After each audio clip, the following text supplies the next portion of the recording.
Baik, bismillahirrahmanirrahim. Assalamualaikum warahmatullahi wabarakatuh. Perkenalkan, nama saya Jalil Qoik Asyafi'i dengan NIM 252410103086. Baik, di sini saya akan menjelaskan atau mengerjakan tugas remedial kuisi 1 sistem basis data.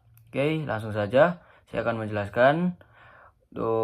Saya kebetulan dapat tipe soal nomor E dan soalnya itu ada dua, soal 1 dan soal 2. Yang pertama kita langsung saja membahas soal yang nomor 1. Dewi mengunjungi apotek Sehat Sentosa untuk mencari obat flu. Setelah berkonsultasi dengan dokter, ia memutuskan membeli paracetamol 500 mg yang termasuk dalam kategori obat bebas dan merupakan bagian dari program promosi sehat bersama keluarga.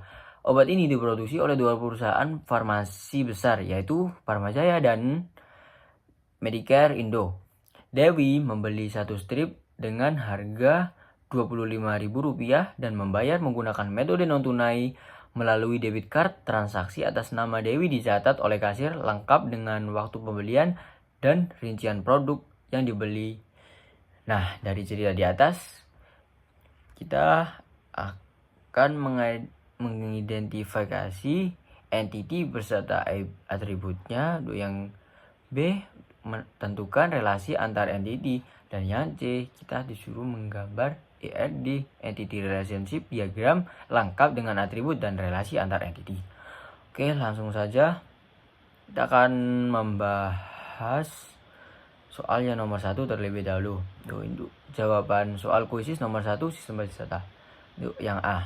Nah, yang pertama entity-nya customer dan atributnya ID customer, nama customer.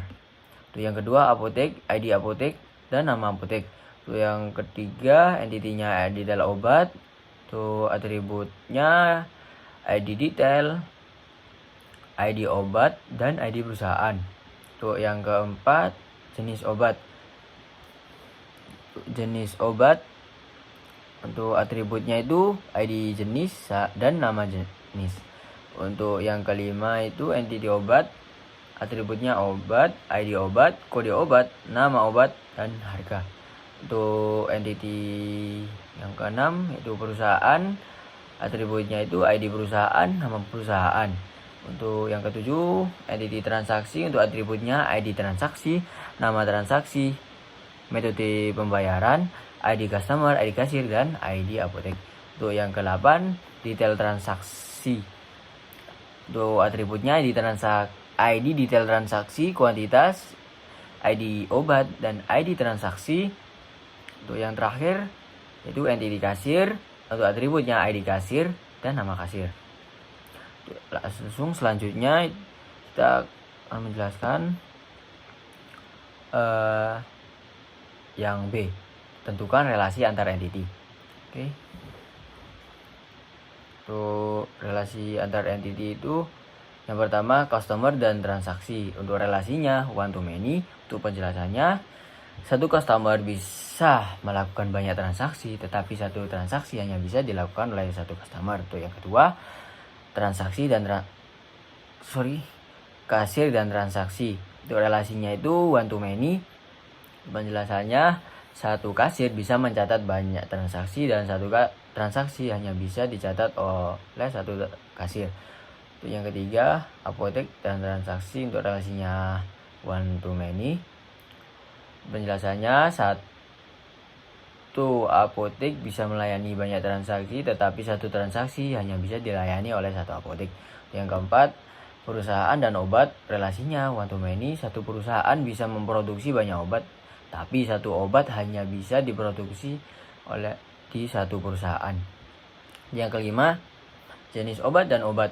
Relasinya one to many. Satu jenis obat bisa memiliki banyak obat, tetapi satu obat hanya bisa memiliki satu jenis obat. Yang keenam, obat dan detail obat. Untuk relasinya one to many. Satu obat dapat memiliki banyak detail obat, tapi satu detail obat hanya dimiliki oleh satu obat.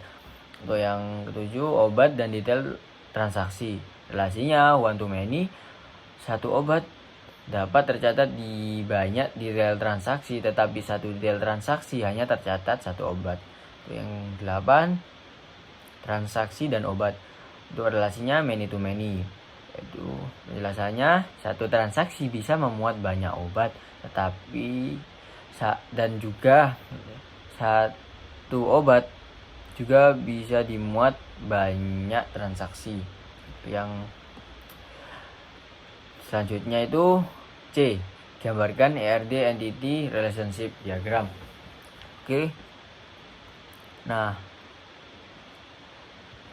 ini hasil dari gambar entity relationship diagram.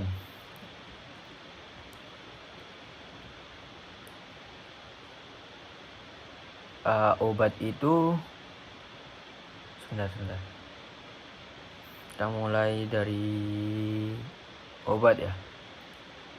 Nah, ini ada ID obat. ID obat itu sebagai primary UID. Dan ini ada kode obat, nama obat, dan harga. Dan ini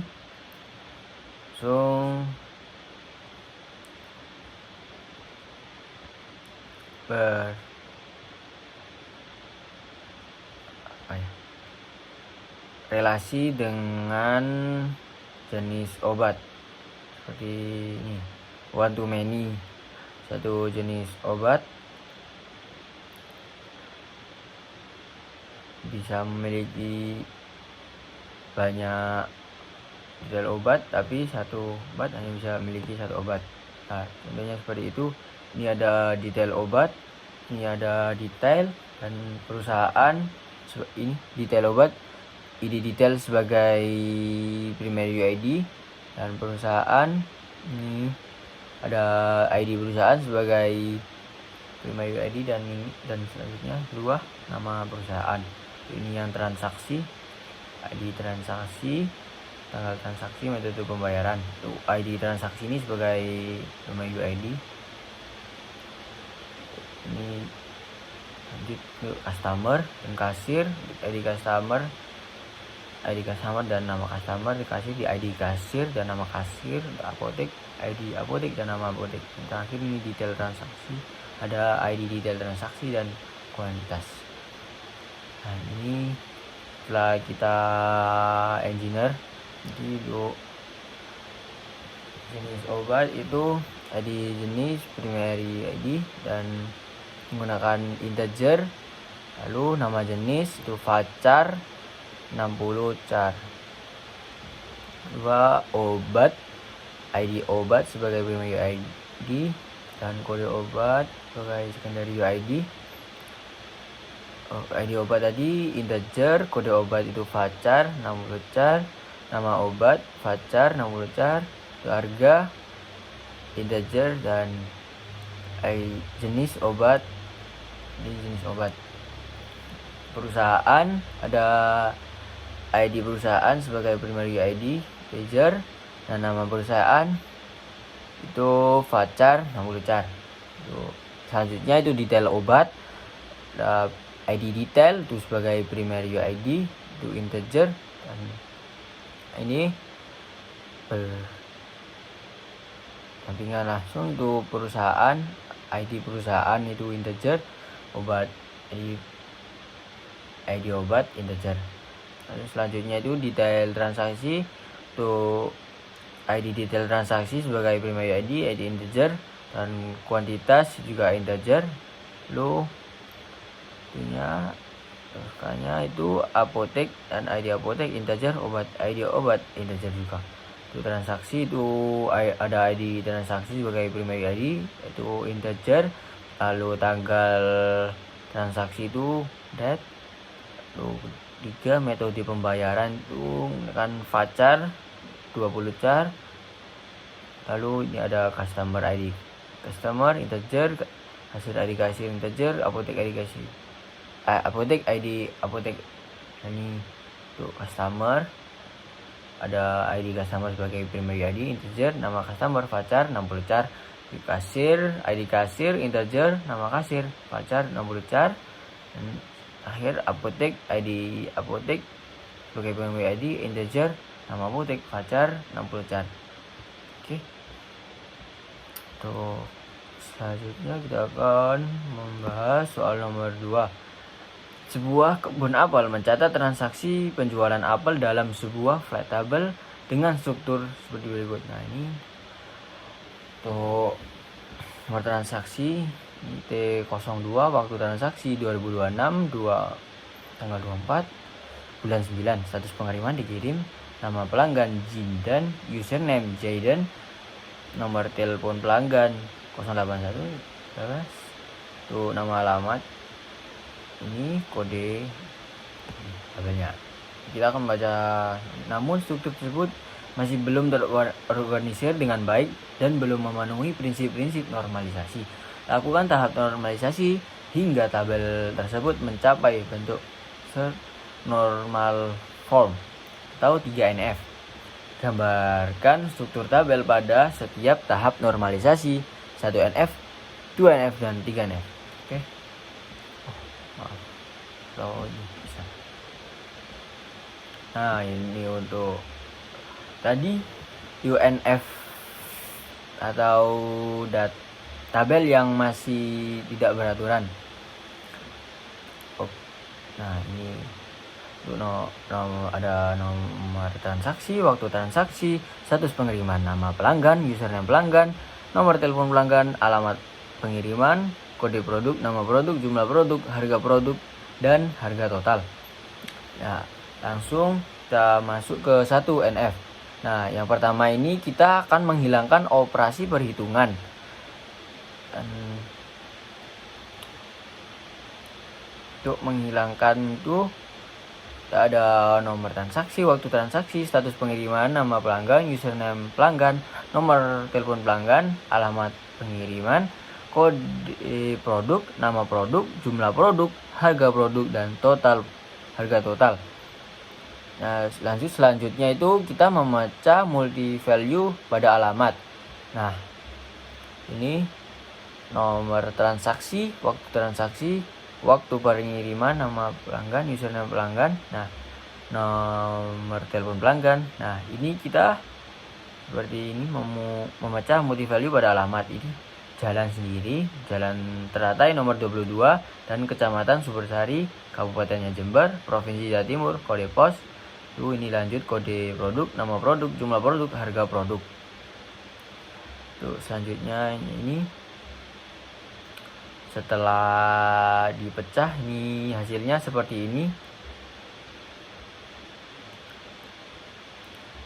Lalu selanjutnya yaitu kita memisahkan produk. Produk yang pertama itu untuk ada nomor transaksi, waktu transaksi, status pengiriman, nama pelanggan, username pelanggan, nomor telepon pelanggan, jalan, kecamatan, kabupaten, provinsi, dan kode pos. Nah, ini yang memecah adalah untuk tabel kedua ada kode produk, nama produk, jumlah produk, dan harga produk.